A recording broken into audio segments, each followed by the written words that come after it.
Bagaimanakah reaksimu sebagai umat Islam mendengar kalian dikafirkan dengan tokoh yang dianggap ulama, apalagi tokoh yang dianggap sebagai keturunan manusia yang paling mulia, tapi berbicara seperti ini kepada kalian? Orang yang sudah tidak percaya sama habaib itu kafir hukumnya. Kalau orang tidak percaya kepada habaib, maka hukumnya adalah dia kafir. Yang tidak percaya kepada habaib, ya kafir hukumnya. Apakah pernyataan ini benar?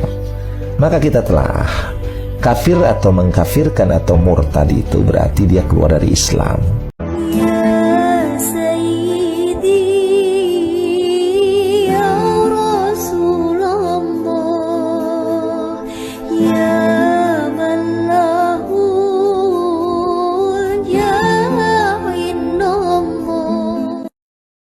Assalamualaikum kepada umat Islam yang dirahmati Allah. Fatwa-fatwa para tokoh habaib sudah sepantasnya diluruskan para kiai-kiai Indonesia agar mereka bisa mengintrospeksi diri dalam berkata-kata, dalam memutuskan hukum Islam, bukan karena takut ditinggalkan umat sehingga membuat fatwa yang haram di dalam ilmu Islam. Nah, fatwa-fatwa apa saja yang diluruskan ulama pribumi? Coba kalian simak sampai selesai. Orang yang sudah tidak percaya sama habaib itu kafir hukumnya. Kalau orang tidak percaya kepada habaib, maka hukumnya adalah dia kafir. Yang tidak percaya kepada habaib, ya kafir hukum. Apakah pernyataan ini benar? Maka kita telah kafir atau mengkafirkan atau murtad itu berarti dia keluar dari Islam. Ya, sekarang kalau kita lihat rukun iman di dalam mazhab kita Ahlussunnah wal Jamaah itu ada 6. Iman kepada Allah, iman kepada malaikat Allah, iman kepada kitab Allah, iman kepada Rasulullah, iman kepada hari kiamat, dan iman kepada qada dan qadarnya Allah Subhanahu wa taala. Tidak disebutkan di situ iman kepada habaib atau percaya kepada habaib. Orang yang sudah tidak percaya sama habaib itu kafir hukumnya. Yang tidak percaya kepada habaib, ya kafir hukum.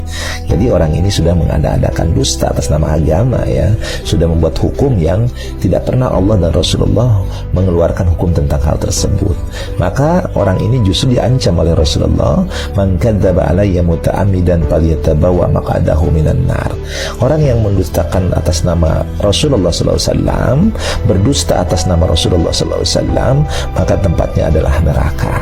Maka apa yang diucapkan oleh orang ini yang katanya seorang habib ini adalah ucapan yang dusta, karena tidak ada dalilnya tentang hal itu. Bahkan dia sudah membuat-buat kebohongan atas nama Rasulullah SAW, atas nama Allah. Maka tempatnya adalah neraka bagi orang yang seperti ini.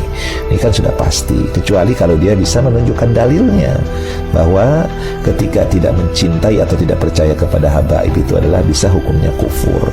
Ada nggak dalil Al-Qur'annya? Ada nggak dalil hadisnya? Kalau tidak ada, maka orang yang seperti ini, itu kata baginda Nabi Muhammad SAW, tempatnya adalah neraka.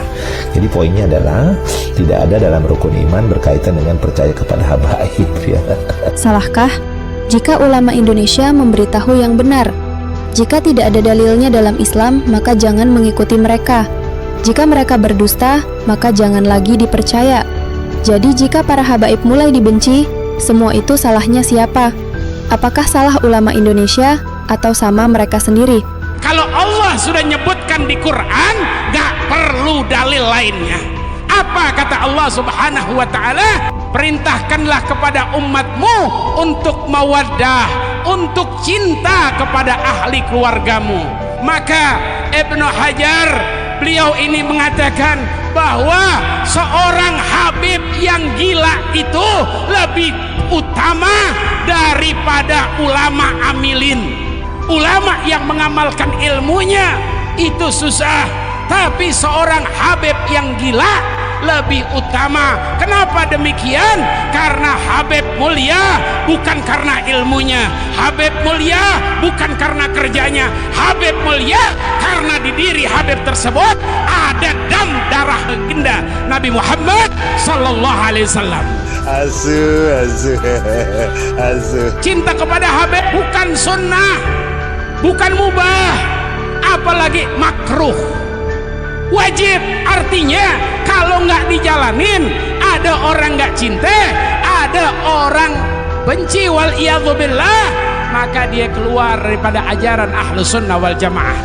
para habaib ini banyak melakukan doktrin-doktrin khurafat ya. Kita sudah paham banyak sekali doktrin-doktrin khurafat yang melegitimasi daripada klan mereka gitu. Misalnya bisa memberikan syafaat bahwa akan selamat dari malaikat munkar dan nakir ya, akan langsung dimasukkan kepada surga dengan syafaatnya Habib A, Habib B, atau bisa menurunkan rantai dari langit dari emas, atau bisa mi'raj 70 kali dalam satu malam, atau lain sebagainya.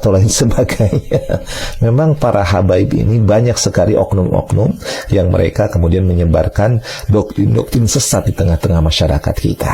Datang ke Indonesia bukan untuk menjajah kepada Anda, tapi kami dan datuk kami semuanya datang kepada Anda untuk mencetak ulama kiai-kiai ada di Indonesia ini. Ketika para habaib belum masuk ke tanah Indonesia ini, saat itu Indonesia masih dalam keadaan nyembah batu. Datuk kami adalah bukan makan harta Anda. Lihat bagaimana sekarang semuanya. Anda muhibbin, tapi kami dan datuk kami semuanya datang kepada Anda untuk mencetak ulama kiai-kiai ada di Indonesia ini. Jadi oleh karenanya himbauan kepada masyarakat kita, masyarakat Indonesia khususnya umat Islam, harus lebih hati-hati, lebih selektif. Jangan dibutakan oleh yang namanya cinta. Jadi jangan jadi muhaibin yang hanya sekedar taklid, tapi kita harus mempergunakan akal kita, kemudian mempergunakan hati kita. Berpikirlah secara jernih, milikilah hati yang bersih. Teliti, kaji kitab kita berkaitan dengan hal ini. Anda nggak dalilnya dari Al-Quran, dari Sunnah, dari kitab-kitab yang dikarang oleh para alim ulama berkaitan dengan hal ini, yang kemudian tidak bertentangan dengan dasar-dasar hukum yang ada di dalam Islam. Kalau tidak ada, berarti jangan dipercaya ucapan-ucapan orang yang seperti ini ya. Dan kita bisa yakinkan nggak ada ya dalil-dalil yang menyatakan kalau tidak percaya kepada habaib maka dia menjadi kufur. Nah, mudah-mudahan umat Islam di negeri ini lebih cerdas lagi ke depannya, lebih selektif lagi, milih orang-orang yang mungkin layak kita jadikan mereka adalah seorang guru atau seorang ustadz, seorang kiai atau seorang mu'alim yang akan mengajarkan kepada kita tentang ilmu-ilmu agama. Jangan sampai kita disesatkan oleh orang-orang yang seperti ini. Sekali lagi, buka hati, buka pikiran, jangan dibutakan oleh cinta ya. Kaji kitab-kitab, kaji Al-Quran, kaji hadis. Jadilah kita orang yang ittiba, jangan menjadi orang yang taklid. Nah, mudah-mudahan kita semua akan senantiasa diberikan pertolongan dan perlindungan dari orang-orang yang akan menyesatkan kita di dalam kehidupan dunia ini dengan doktrin-doktrin sesatnya. Na'udzubillahi min dzalik. Terima kasih ilmunya Kiai. Jadi benar apa yang dikatakan Nabi Isa alaihi salam. Di akhir zaman ada jenis 3 ulama di dunia ini. Yang pertama, ulama yang mengenal Allah dan perintah-perintahnya. Ulama yang kedua mengenal Allah tapi tidak mengenal perintahnya. Lalu yang ketiga, ulama yang mengenal perintah-perintah Allah tapi tidak mengenalnya. Menurut kalian ulama seperti habaib tergolong ulama yang mana? Tulis jawabannya ya bawah video ini.